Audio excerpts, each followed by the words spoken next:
السلام عليكم ورحمة الله تعالى وبركاته. أهلا وسهلا بكم في هذه الحلقة من برنامج الأردن للعرب. هذه الحلقة هي الحلقة 25 وسنتعرف فيها على زمن جديد. تابعوا.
في الحلقات الماضية تحدثنا عن فعل الأمر، ثم تحدثنا عن الفعل الحال المطلق، المضارع المطلق. في هذه الحلقة سنتحدث عن الفعل الماضي المطلق.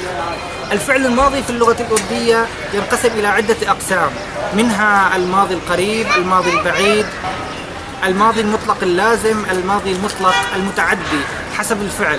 لن ندخل في تعقيدات كثيرة. في هذه الحلقة سنتحدث عن الفعل الماضي المطلق اللازم الذي لا يحتاج إلى مفعول به، يحتاج إلى فاعل فقط. الفعل اللازم هو الفعل الذي لا يحتاج إلى مفعول به، مثل قام، كرهنا، قعد، بيتنا، خرج، نكلنا، جاء، آية، ذهب، جاء.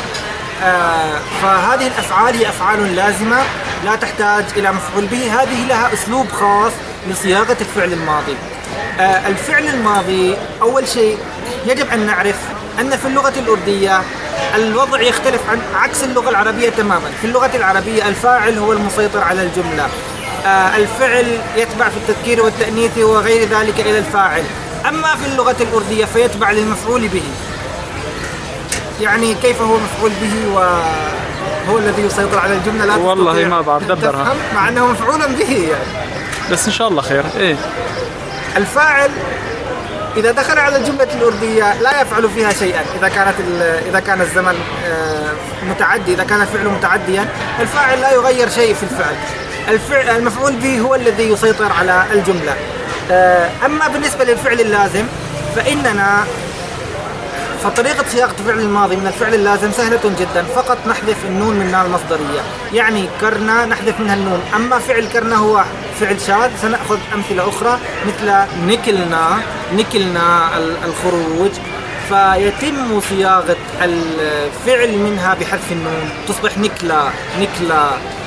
بيتنا الجلوس، نصيغ منها الفعل الماضي بحذف النون يصبح بيتا.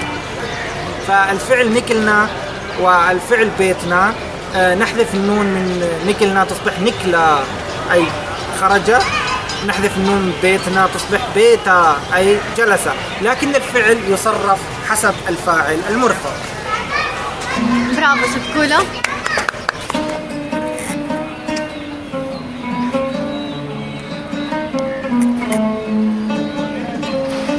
في هذه الحلقة سنتحدث عن أسلوب المذكر فقط. نأخذ مثال نكلنا الخروج، نكلا خرجت، نكلا خرجت. توم نكلي أنت خرجت، توم نكلي. ونكلا خرج، ونكلا خرج.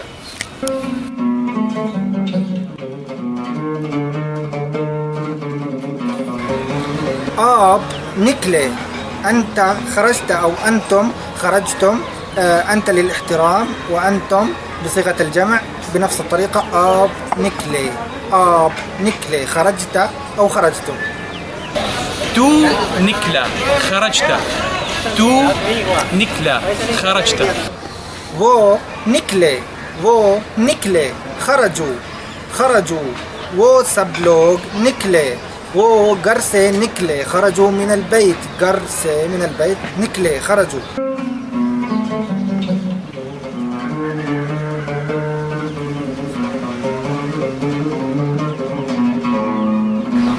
खरजना हम निकले खरजना हम निकले.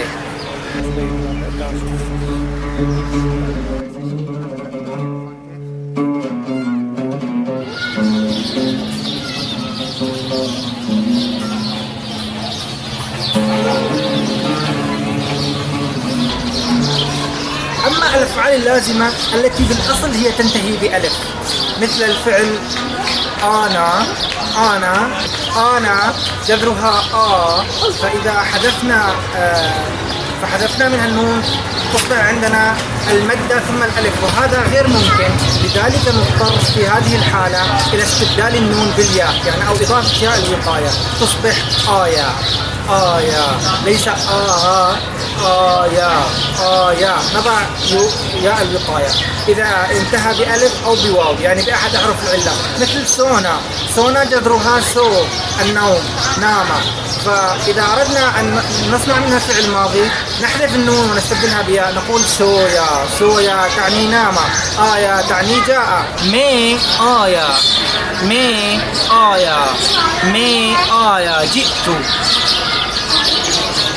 वो आया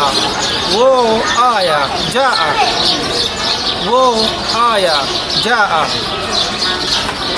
तू आया جئت. तू आया.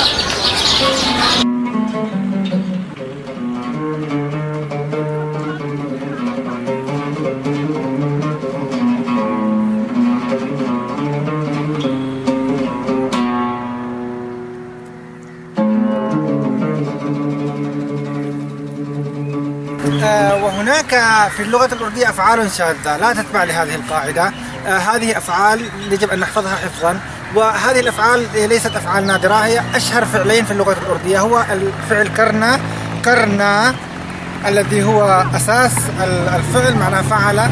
كرنا والذي تعني فعل، ماضيه كيا ماضيه كيا. ميني كيا فعل كيا. والفعل الآخر هو الفعل جانا ماضيه بمعنى ذهب، الذهاب ماضيه ذهب वो गया ذهب. मैं गया ذهبت. वो गया ذهب. तू गया ذهبت. तू गया.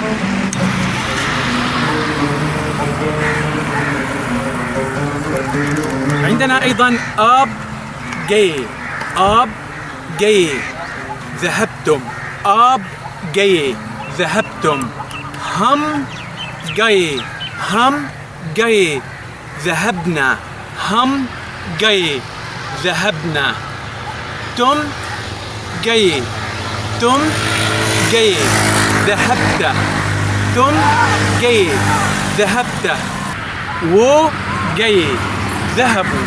वो गए ذهبوا. वो गए.